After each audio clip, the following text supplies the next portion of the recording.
they packed up their things, got their tickets, and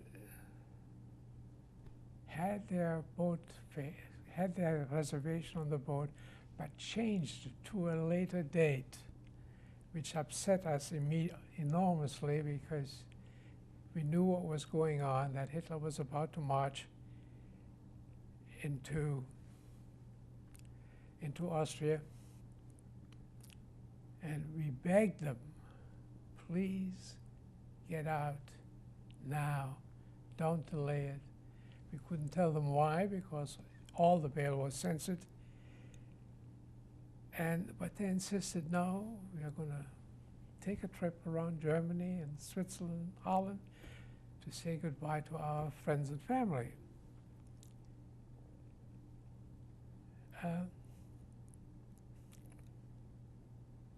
Well,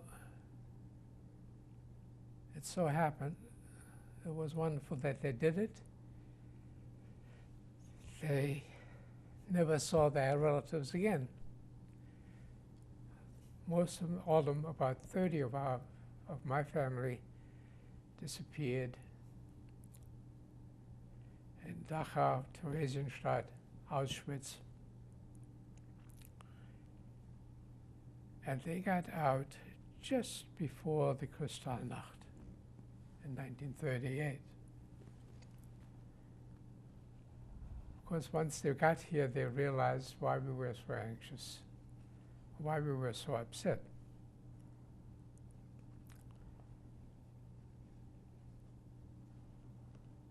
For years, we wanted to find out what happened to our family, and I only found out when the Holocaust Museum opened in Washington, D.C.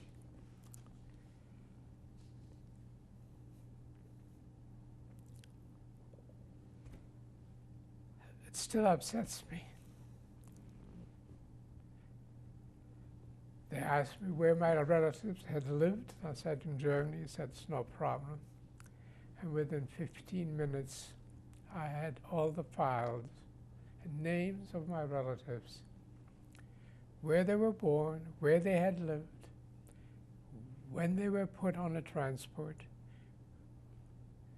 what their destination was, and when they were killed or died.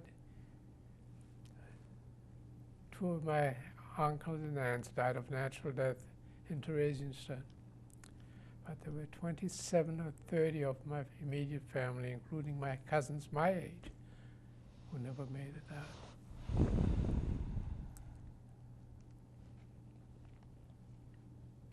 I thought by well, I guess I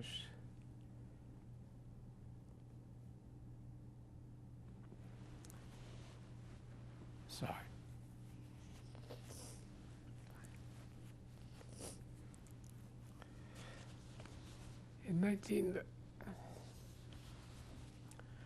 I tried to go back to Germany in 1987, and I thought after 50 years, I think I could look at Germany again and go back to my hometown as it was. And my sons had gone back. They had visited their grandparents' graves in Frankfurt. And we got as far as Wuppertal, stayed for one day, and I said to my wife, I have to get out. I can't stay here. I cannot stay here. Every time I saw someone of my own age, I said, where were you? How could you let this happen? And I guess I will never go back. Of course, I should say, I forgot to mention that I lived in New York, and my mother, we had rented a big apartment for my parents. Not that we needed it, but we had to make she had to make a living, contribute. We rented out rooms, and that's how we got started all over again. I went back to school, and of course was drafted in 1942 and joined the Army. And they sent me to school, became a dental technician, and came out of the Army,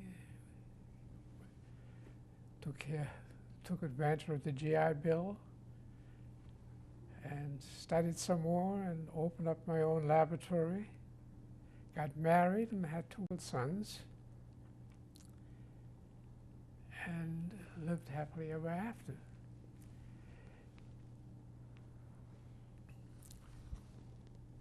It is just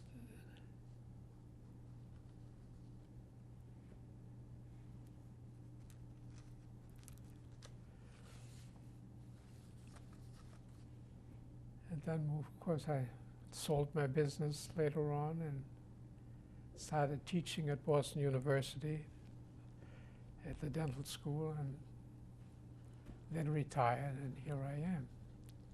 I do speak an awful lot. I spend a lot of times with young kids, 8th and 9th graders, and I find the message for the really new generation: always ask questions and insist on answers. And that is something we've never did. And I find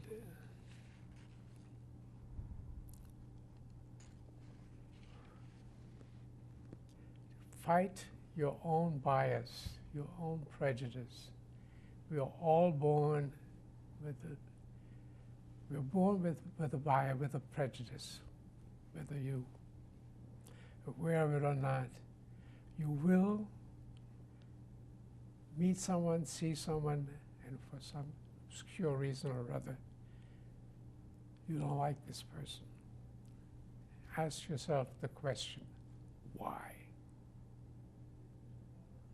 Once you do that, you will find that he's no different from you than anyone else. And you will tolerate this person, even though your initial reaction was adverse. But that is the question you have to ask. This is the thing you have to do at all times. Why would I want to differentiate? Why would I think this person is different? Whether it's the color of his skin, his religion, or the shape of his nose. Really, it all comes down to an inherent thing which we are born with. We are born with it, and we do have to fight it.